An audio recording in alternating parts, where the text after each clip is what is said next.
చీపురుపల్లిలో చేపట్టిన ఎన్నికల ప్రచారంలో సినీ నటుడు బాలకృష్ణ తనపై చేసిన ఆరోపణలను మంత్రి బొత్స తిప్పికొట్టారు.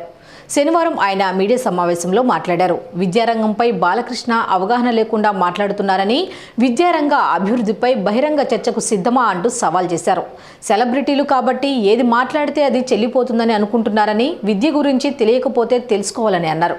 చీపురుపల్లి విద్యానగరంలో ఆయన మాట్లాడిన మాటలు చూశాను.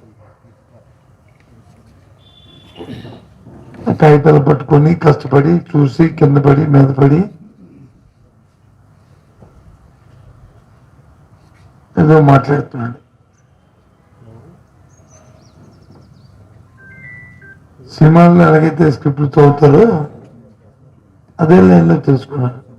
అసలు జీవితం కానీ, వాస్తవ విషయాలు కానీ, జరుగుతున్న పరిస్థితులు కానీ, పరిణామాలు తెలుసా బాలకృష్ణ నీకు?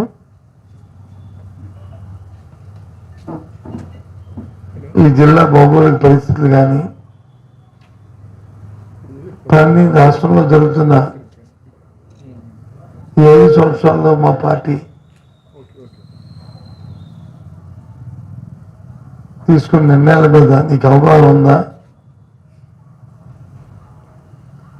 10 మంది 5 మంది వస్తారని అది చూసుకుని ఊరిక రోజులు అవుతూ ఏదో మాట్లాడుతుంటే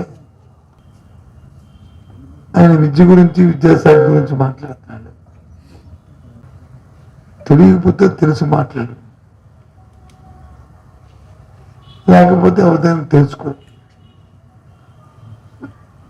లేదు అయితే నువ్వు, మీరు, నేను డిబేటు ఏ ఛానల్, మీ ఈటీవీ అడగండి, లేకపోతే నీ స్నేహితుడైన ఏబిఎన్ అడగండి, లేదా టీవీ అడగండి. మీరు పక్క, నేను పక్క ఉంది. ఈ రాష్ట్రంలో ఇవాళ విద్యా విధానం మీద తీసుకున్న నిర్ణయాలు ఓ రిఫార్మ్స్, ఓ విప్లవాత్మకమైన మార్పులు చేస్తుంది.